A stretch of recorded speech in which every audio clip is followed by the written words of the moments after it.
Well, he's nearing a milestone with the strikeouts. Well, this is where my head starts to hurt. The Mets are now in the wild card situation as they're tied with the Brewers. So if Milwaukee loses, the Mets would be a half game up in the wild card and a half game out in the division. Key for the Cubs is they could get their magic number down to 4. They hold on. We'll see the Mets next week. 4 games at Sept.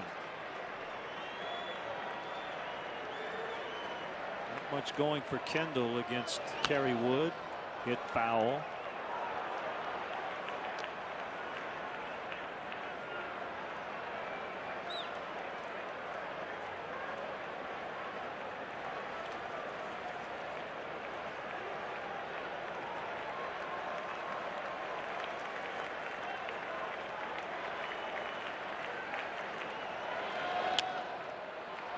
Pop up, and DeRosa's out. Kosuke calling and catching. After the game, stick around for Lowe's Cubs post-game live. Get highlights of all the action, analysis from Dan Plesac, plus check in on Lou Pinella's post-game remarks. Don't miss Lowe's Cubs post-game live immediately following the game right here on Comcast Sportsnet, fans' best friend.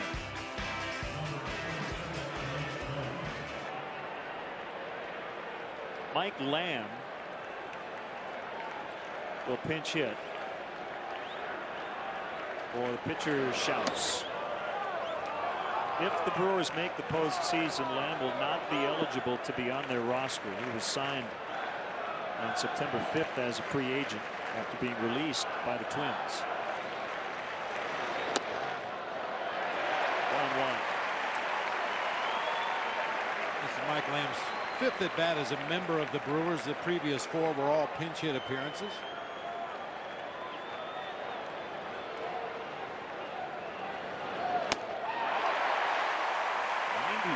Good heat from Kerry tonight.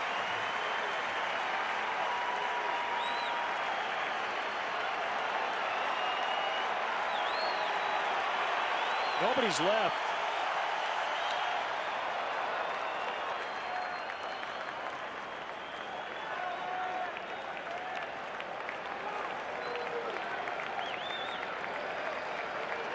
They can get their 52nd home win. It'll be the most home victories in a long, long time.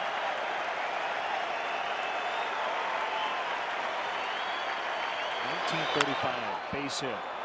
Tying run will come up.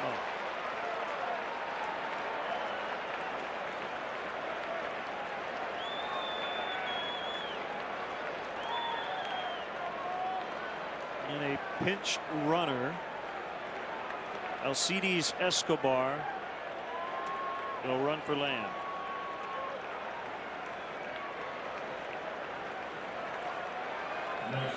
The producer of tonight's Cubs broadcast here on Comcast Sportsnet, Pete Toma, our director Dave Turner, Mark Brady, our associate producer, the executive producer of Cubs baseball on Comcast Sportsnet, Jim Cornell Jr. Cameron was late. That was at 95. Thanks as well to our stage manager in the booth, Angie Adocchio, our technical director, Chris Kempner, and our entire crew here at Wrigley Field. Our master control operator back at the Comcast Sportsnet studios, Anthony Diasio. Pop foul.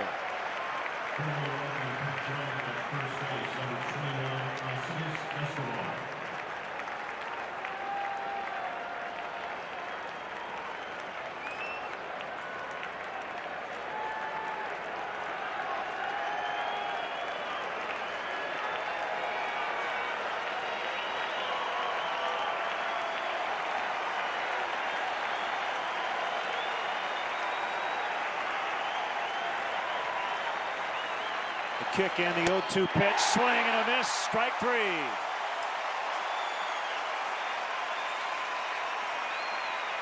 One out away. Up the ladder fastball from Kerry Wood in the high 90s. He's feeling it tonight, really letting that ball go.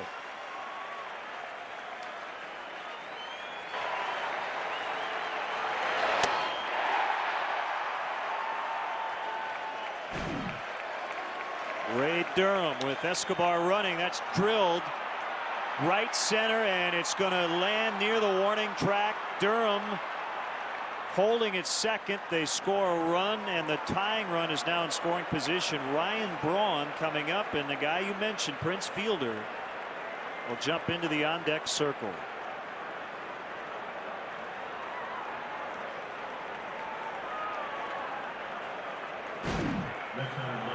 Ray Durham only 3 for 16 lifetime against Kerry Wood, but jumps on the first pitch he sees and splits that gap in right center field. Things just got much more interesting. Ryan Braun making his way to the plate is 2 for 2 lifetime against Kerry Wood.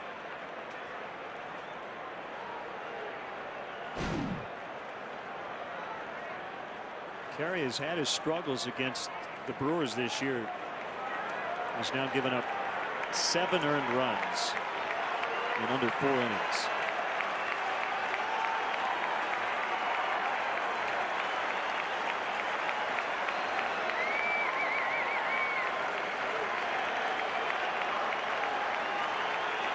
Well, the book on Ryan Braun is he's been chasing a lot of high fastballs lately. We saw him pop up to the infield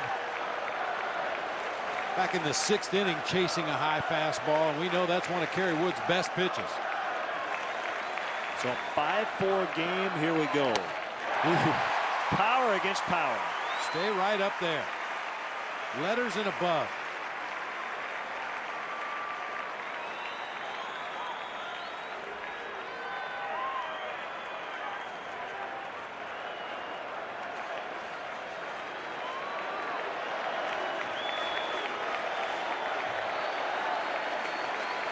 Kerry ready for an 0-1 pitch. 0-2. 97.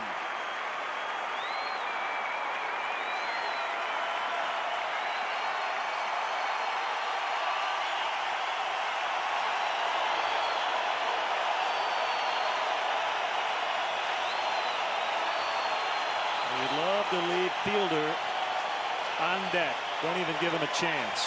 2 strikes on Braun. Ray Durham at second. Cubs lead by a run.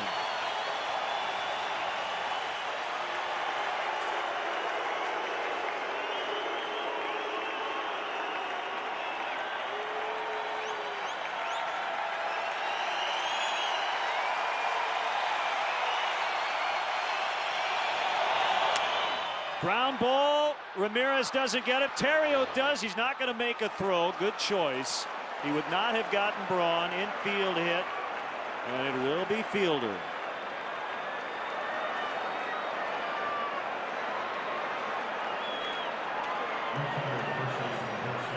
Now, this is why we didn't want to see Prince Fielder here in the top half of the 9th. Back in the 6th inning against Ryan Dempster. Got a 2-0 splitter, and they're way out of here to right field. And in the 8th inning against Carlos Marmol, a pretty good pitch, a fastball at the knees on the outside corner, went the other way. Swinging away and bouncing it in and out of the visitors' dugout. I tell you, that was a heads-up play by Ryan Terrio. I don't think Ray Durham tries to score, but you never know. Well, if he makes a bad throw over to first, Durham would have scored. Anything that got by Derek Lee.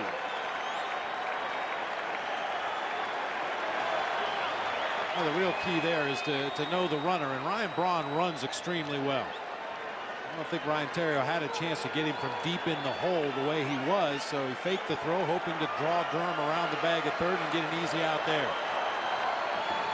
0-1 pitch. Now 1-1. And another thing that compounds this play, Aramis Ramirez went for the ball, so there was nobody at the bag at third. All you can do is hope that Durham takes a big turn around third base and you can beat him in the foot race back to the bag. The 1-1, swing and a miss. 1-2.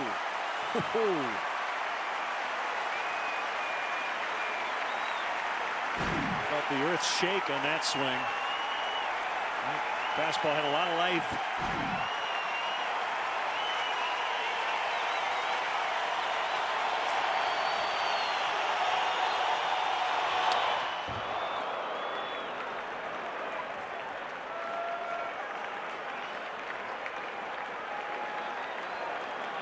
This is good old-fashioned country hardball right here. I'm going to throw it as hard as I can, and you swing as hard as you can. Let's see who comes out on top. As your old teammate Mike Krukow would say, this is a big leagues.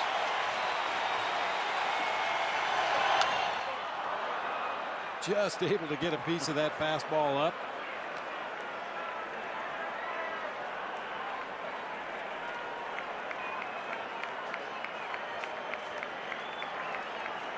You have two infielders out in the grass.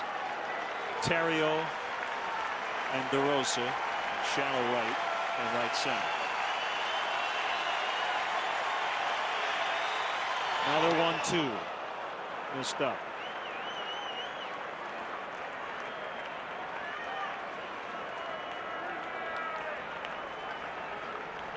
It's Hardy on deck.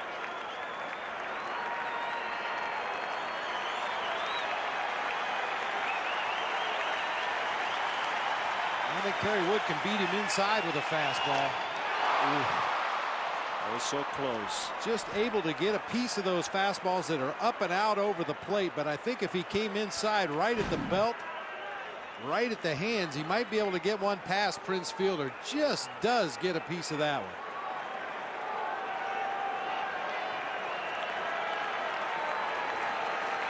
Woody's not leaving anything in the tank right now.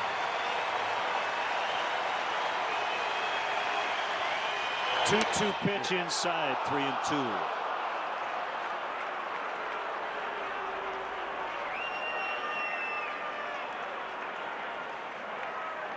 Well, you want to have Derek Lee play back to try to cover some of that right side of the field, but you don't want to play back so far that Ryan Braun gets a huge running start over there at first base.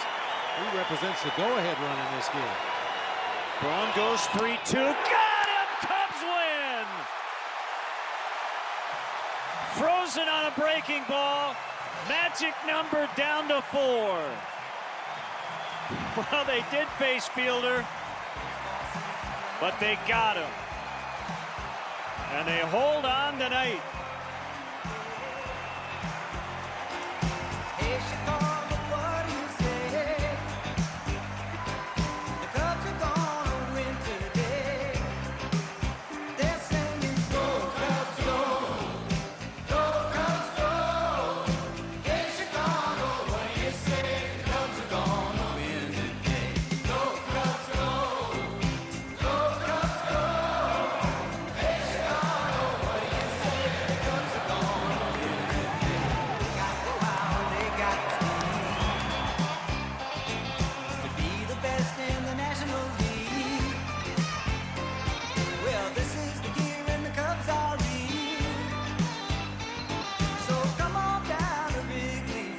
What a gutsy pitch to end this ball game. Kerry Wood had missed badly with the slider earlier in the sequence, but after a steady diet of fastballs, he finally drops a perfect slider over the heart of the plate.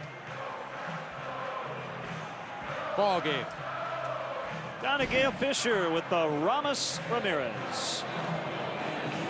All right, guys, Ramos, nice job. You ended up scoring the game-winning run. This is about as close as it can get. How good does it feel to know that you guys handed CC Sabathia his first loss in a Brewer uniform? It's not just, beating CC. It's just win the ball game and against a guy like that. We scored some runs and then did the rest. This was about as close as it could get. Ryan Dempster strikes out 9, and then Kerry Wood comes in, faces Prince Fielder, who had 2 home runs in this game. What can you say about this pitching staff? Well, Woody threw the ball well. He just got some bad luck on that ground ball with the Brown hit in between me and Terrio. But, the bottom line is he got the job done. Obviously, it's great to be home. The crowd is going nuts here. This is the team you guys need to beat. You don't need to scoreboard watch. All you need to do is get 2 more wins against the Brewers, and you clinch this division. Do you see it in your sights now? Well, it's possible, but, you can't take nothing for granted. We still got to come tomorrow and beat a pretty good pitcher on bench sheet. We got to bring on air again, and hopefully we'll do it. You see this crowd, though, right? Waiting for you guys to do it here at home. How great would that be? Well, hopefully we get it done so we can relax a little bit because, they deserve it. They've been here all year behind our back, and, they deserve every win we have. All right, congratulations. Great job by you. Ramos Ramirez ends up scoring that game-winning run. This was a close one. Guys, let's send it back to you. Gail, with tonight's Chevy Player of the Game, Ramos Ramirez, honorable mention to Ryan Dempster, a career-high 16th win. And that's now 13 wins for